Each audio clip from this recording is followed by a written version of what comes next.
Hello everyone, my name is Sam Ludesher, and today I'll be doing a screencast tour of an ePortfolio for my class, Strategic Presentations. So the assignment was to take two ePortfolios and compare and contrast them and see what the one that I'm comparing to the other does very well, 5 points in that fashion, and then 5 things that it can improve upon. So as a really little bit of an intro, screencasting is basically a way of recording your screen without the need for an external camera. So you can see all my actions, all my movements with the mouse, what I click on, and I don't need to record it. It's just already there for you. It actually records through the monitor.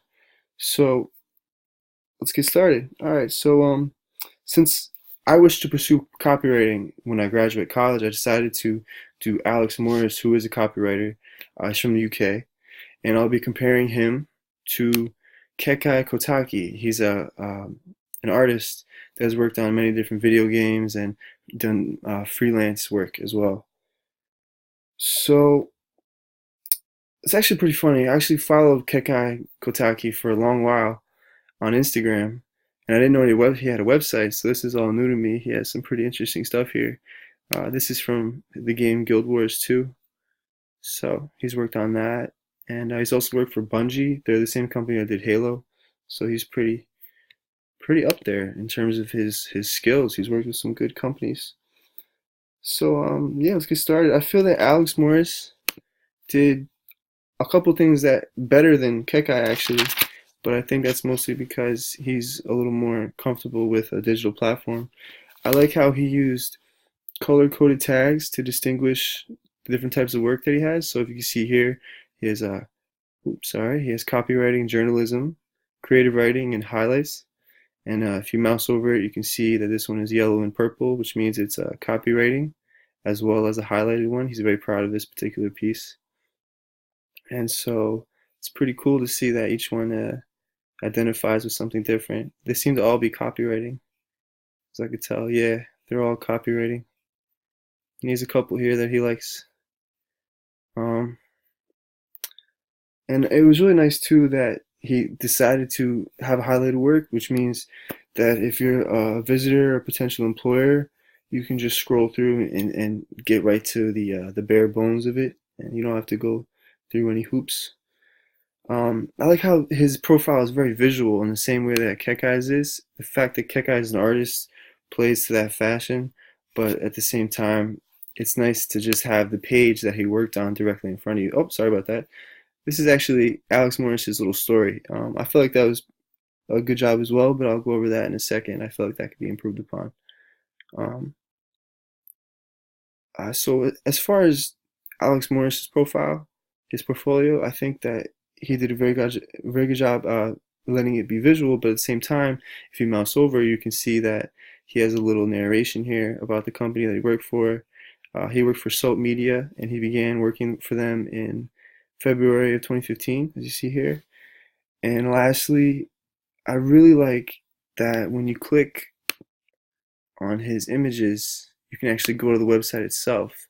So you can go to the work and you can see it firsthand, which is cool. Because even though there's a screenshot here, it doesn't really give it justice. So I like that as well. Let's go back. Cool. Very cool, very cool. So as far as the tagging and everything, and just the whole layout goes, it's very similar to Kekai's because he has different galleries, which is freelance, as it would go, his personal gallery, and then worked for different companies. So he's highlighting different parts of his work, just as Alex Morris did the same thing by saying something is copywriting, journalism, creative writing, or a highlight. Um, okay, now on to the things that I feel that Alex Morris could have done better. Um, he does use color-coded tags, but I would have liked to see him make his highlighted work a little to differentiate it a little bit from the others because it's not hidden, but it's not completely plain to the visitor. You have to understand his system. And his introduction, as I said, I think is very strong. It's professional. He identifies what he's done, what he pursues, a little bit of his passion as an author. but I feel like it's skin deep. It was a nice touch, but I feel like if he elaborated on his satirical blog that he has in his second paragraph here, I feel that it would identify him a little more from other candidates if an employer was looking at someone else too. It would also be nice to see some of his other work in the blog. That was my third point. It would be nice to see some of his creative writing or journalism, as it would say here, but it seems that none of that is present in the portfolio. And although he does seem to specialize in web copy, which means he's very good at designing, writing for websites, it'd be nice to see other forms of copywriting because there are many different types, and if you want to really succeed in this type of industry, you need to be versatile. So it isn't enough to just be a one-trick pony anymore. I think it would also serve him well to include a actual URL to the portfolio. And if you see here, it's Pathbright, but if you click on it, it just says Pathbright slash portfolio slash yada yada yada yada. And you can easily find that from an external link on a different site. But if it was, say, Alex Morris URL, or if he chose a different platform, it might serve his interests, or actually the interests of a potential employer better. And then finally, I feel honestly, although he does a great job in his profile here of having his email, his LinkedIn, his Twitter, I think he could help his case a little more if he had links to other parts of his work, say his blog, or maybe if he has a personal website, something of that sort. It would really be good. Um, so yeah, I feel like he has a very strong portfolio. In all honesty, I think that it's a great copywriting portfolio.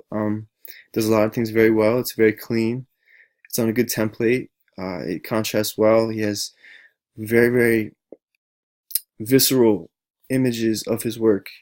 But in terms of compared to Kekai's, I just think it's a little impersonal. I feel like Kekai's is a little more grassroots. It's something that when you click on home, if it'll work, if it'll load, there you go. So it has a mix of his images, and it's it is diverse, but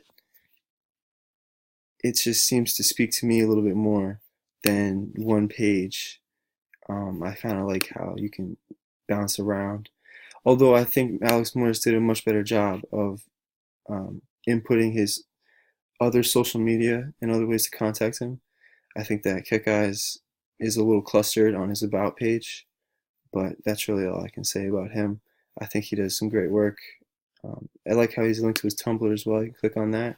So he has not just his professional, but you can follow him on Tumblr, which is cool. Oh, he actually has some stuff here he didn't put on his portfolio page, so that's pretty cool. And yeah, that's pretty much my tutorial or tour, I would say, of screencasting. So I feel ePortfolios are a great way to get your work out there. They're a good way to get recognition. Just have eyes all the time on your work rather than having to present it in person. So yeah, take care, guys. Have a good one.